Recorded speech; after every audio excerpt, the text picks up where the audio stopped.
Well, hello there everyone, it's UXW Bill, and today we're getting ready for our grand experiment. We're going to flush the evaporator coil on the Allis Chalmers 8070 tractor.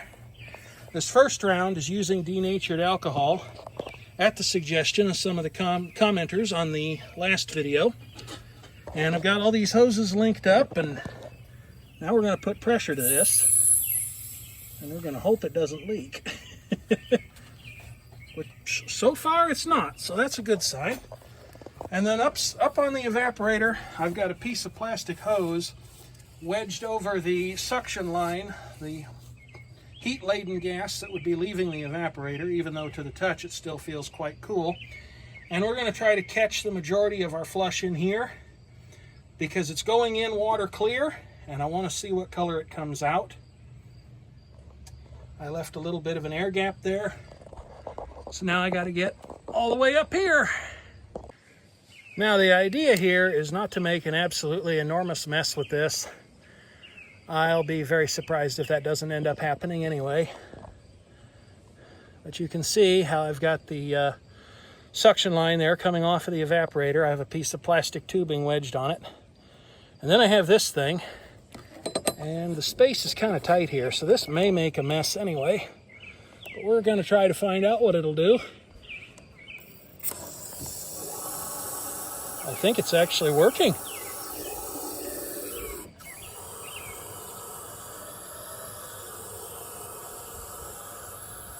Not seeing anything. There it goes.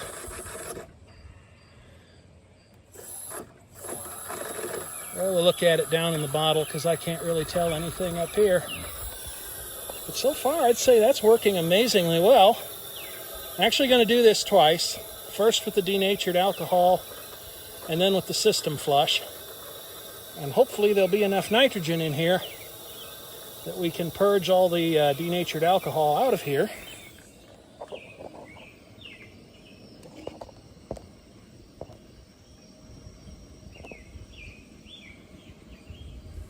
It won't focus on that, will it?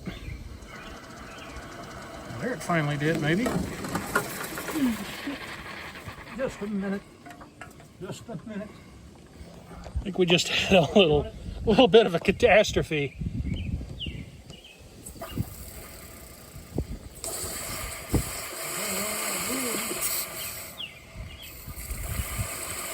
Well, just let the rest of it go then.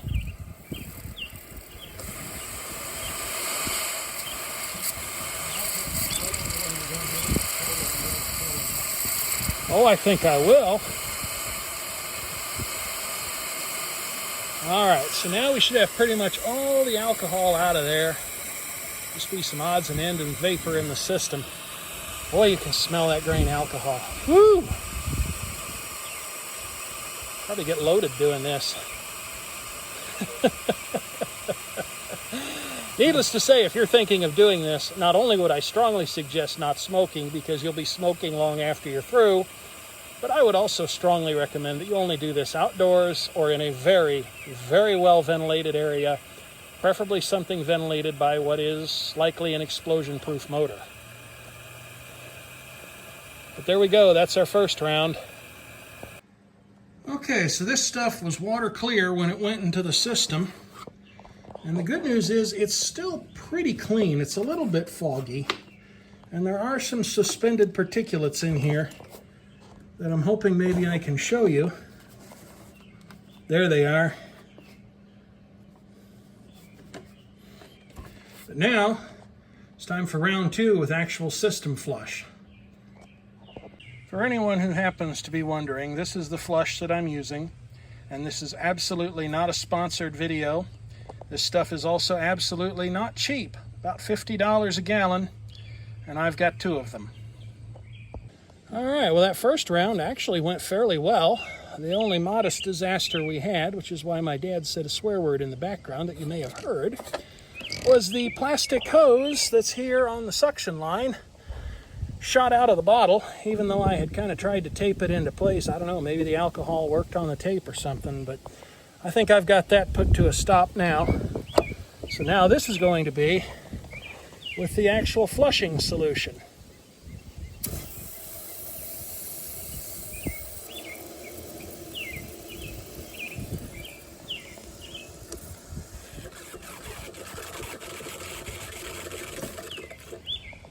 think I'll just let that sit there for a couple minutes and work its magic, and then we'll keep going with it. Check this out. We've got kind of a siphoning thing going on here, if I can get it to focus.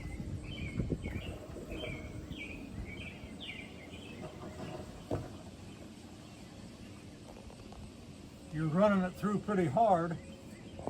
Now, I'm sure that there'll be at least one person in the viewing audience who says, hey, Bozo, you should be doing that counter to the flow of refrigerant through the evaporator. And while that viewpoint certainly has merit, with the flushing setup that I've got going on here, I don't have the ability to do that. There's no way I'm going to be able to get that little blowgun down in here. And I dare not bend that too much, because if I do, my life will be about to get a whole lot more exciting. And I do not want to have to put an evaporator in this thing if I can help it.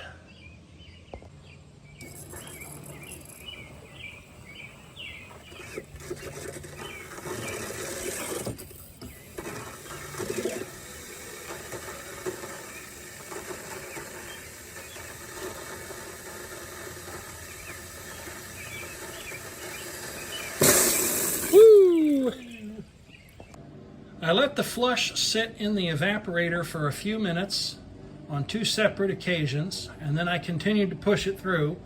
And right up until the very end, it was emerging from the evaporator coil water clear.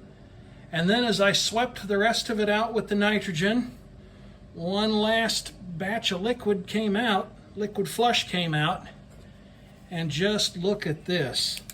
I'll try to shed some light on the situation with the world-famous Dollar Tree flashlight here. It looks just kind of gray right now, but if I shake it up, and I'm hoping that the iPhone camera can see this, you can see there's little sparklies running around in there, and those almost certainly have to be metal particles. My best guess at this point is that this system was just massively abused at some point in its life. Probably overheated, which cooked and darkened the oil that you're looking at right here that imparted its color to the flushing solution. And then those metal particles will have come out of this old compressor. This is the discharge line right here. I don't know that my flashlight is really good enough to show you what that looks like.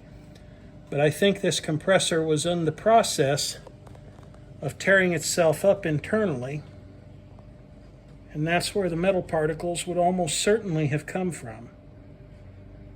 So even though I only have 1 more gallon of flush to hand, I'm going to go ahead and run it through that evaporator again, because at this point I think it's the only prudent thing to do. And that stuff's not cheap, but the customer is willing to pay to have the air conditioning in that tractor fixed, and I am going to work to the best of my ability to do that in a proper and thorough fashion. You know, I try to give warnings to headphone users when I'm going to do something that I think might come across in a very loud fashion. I'm wondering if there's anybody out there that's watching these videos on a VR headset, if maybe I should warn them that there's about to be something very bright in frame. Because, well, there is. I have here an extremely AirSats flashlight, but it's better than that dollar store thing. And let's look down in here. I went ahead and I strained some of the flush solution through a coffee filter, and it's a mess. I got about halfway through it before the filter just became nearly uselessly plugged up. But if you look at that, it's not a good thing. There's a big mess in this system. And I've actually got a sheet of common failures here. Now that gets very hot, so I probably don't want that touching that cardboard box. You get 5 of those little USB lights for $1, or at least you could when I bought it about probably 8 to 10 years ago, and they are worth the money. And here's a sheet full of failures, different kinds of coloring that you'll see in the oil based on whatever went wrong. I thought maybe it was more gray than black. My father said it was black. And looking at this, I'm probably inclined to at least partially agree with him. But yeah, we have a mess here, and it would not surprise me if we had a severely acidic system and extreme high temperature at some point in this thing's life. I'm going to ask the tractor owner if they actually want to maybe consider putting an evaporator in here based on what I see with that next round of flush. I'm sure it's an unquestionably brilliant idea to hold something saturated with a flammable fluid right next to a light bulb. But if you're having trouble seeing it with the flashlight, maybe this will shed some light on it, or shed some better light on it, pun most definitely not intended.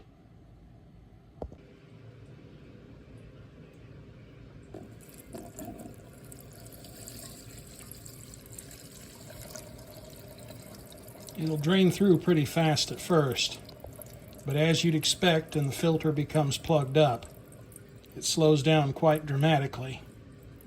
I think we just started to hit that point too.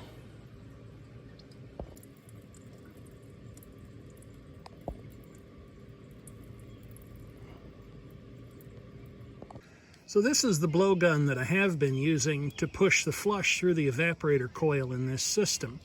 This actually has several different interchangeable tips so that you can fit it to various pipe sizes. This is about the smallest one that I happen to have. Now this is a great tool and it works really, really well, but unfortunately when it comes to flushing backwards through the evaporator coil, that is to say counterflow, or in the opposite direction of the way the refrigerant would normally flow as it works its way through here, I can't actually get a seal on this pipe right here, and it's not very flexible, and I have a feeling that if I dare try to force the issue by bending these, I will be sorry, because I will make this evaporator coil leak, and in the best case I could fix it with brazing. In the worst case it might break somewhere in here and I'd either have to tear into the fins, which would cut into its efficiency, or it just wouldn't be repairable at all. I can hardly wait to hear the commentary from the peanut gallery in regards to this item. This is called a Uniweld sludge blaster. This plastic bladder actually inflates to a much larger size, and what this is supposed to be used for is blowing out clogged drains with some sort of gas such as dry nitrogen or similar. And in enlarging, as it does when it's pressurized, it will actually seal itself into a drain. I think this is good for up to a 1-inch pipe, maybe slightly more. They certainly do make bigger ones. But I think with a little bit of care that this might be flexible enough, especially when paired up with this particular valve, which has a bent pipe on the end here, that it might be flexible enough to allow me to flush backwards through the evaporator coil. And hopefully if there's any more of that nasty crap kicking around in there, that I can actually go ahead and get it loose. Now, what I don't know is whether or not I'll be able to record video of this, but I will certainly try to do so. And as you may be able to see, we have the mosquitoes starting to buzz around. Aren't those just great fun? Although that is definitely not a mosquito. That's a baby fly. So we'll just leave that alone. Anyway, I'm going to go ahead and try this. I'm also going to let the flush sit for a longer period of time in the system before I try to push it out and sweep the coil with just the nitrogen gas. And I just ran out of my first nitrogen cylinder, so if I want to pursue that any further, I'm going to have to go and get the other one. But let's go ahead and take a look at this here in just a moment, thanks to the magic of video editing. Okay, I think I've got a contraption rigged up here to do this, and you would really have to see what I've come up with to truly appreciate that particular term. I've got the iPhone braced in the crook of a wrench and supported by several other wrenches on the camera side. So let's see if I can now very expertly knock it over as I try to seal this thing against the pipe and push more flush through the system. I did actually test this and it worked and didn't even make too much of a mess, which has to count for something.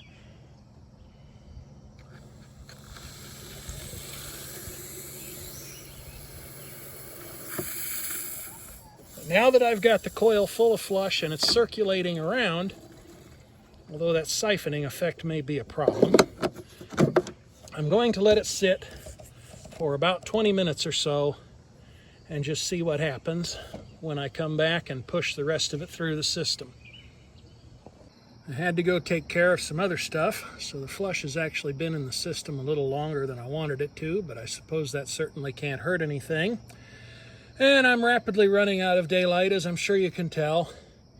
But now I'm going to go ahead and push the rest of the flush through the system and then thoroughly sweep this coil with the nitrogen that remains in the cylinder down on the ground. And oh, by the way, if there happens to be anyone out there in the viewing audience who's wondering how I had this container set up to capture the flushing solution as it moved through the system, I went ahead and ran the hose through one of the holes in the steps that let you enter the cab, and then I simply took the handle that was around the neck of this old water bottle and I duct taped it to the step. That's right, 200-mile-an-hour tape solves just another one of the world's many problems. The only problem with that is that the flushing solution definitely kind of worked on the tape if any of it happened to splash out of the bottle, as did happen a few times, which was definitely not planned. Let's get this inside so we can look at it under a little bit better lighting and see what it looks like. Here's a look at the flushing solution from the second round through the evaporator coil. Again, this was run through it backwards, or counterflow, to the normal direction of refrigerant flow through it. There's still a little bit of stuff in there,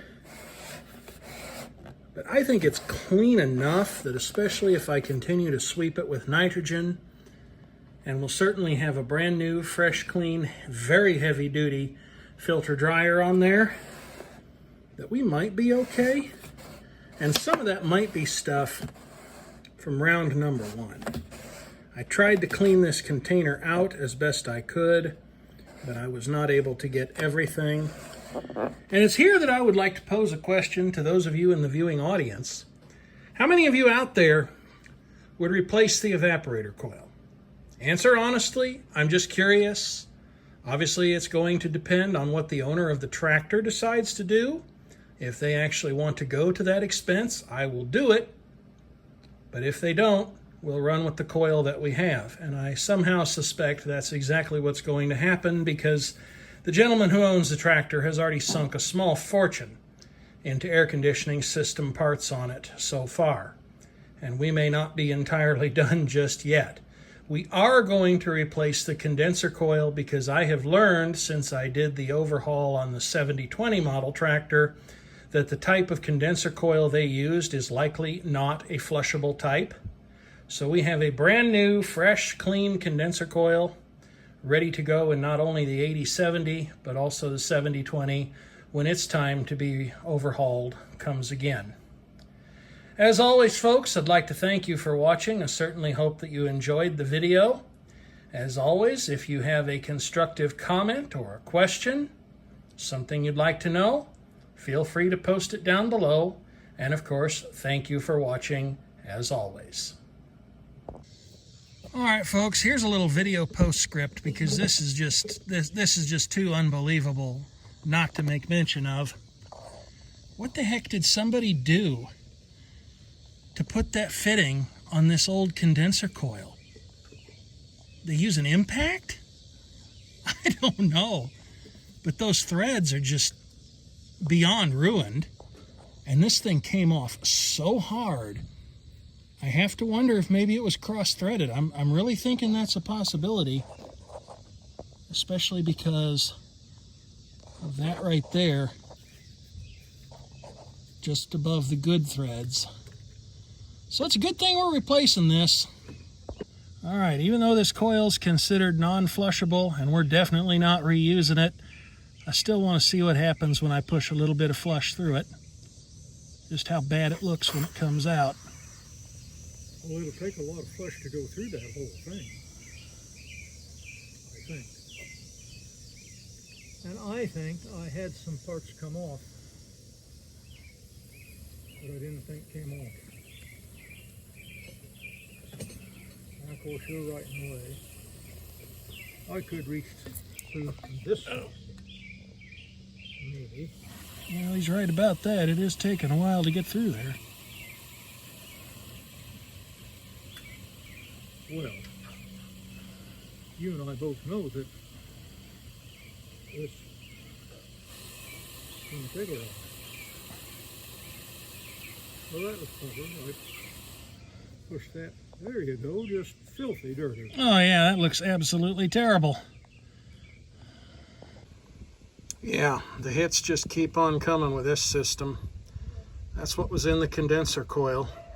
It's probably all in the lines. I'd imagine the filter dryer is just absolutely plugged. And if it's not, it's got to be close. Although oddly enough, I did not measure a temperature differential across it.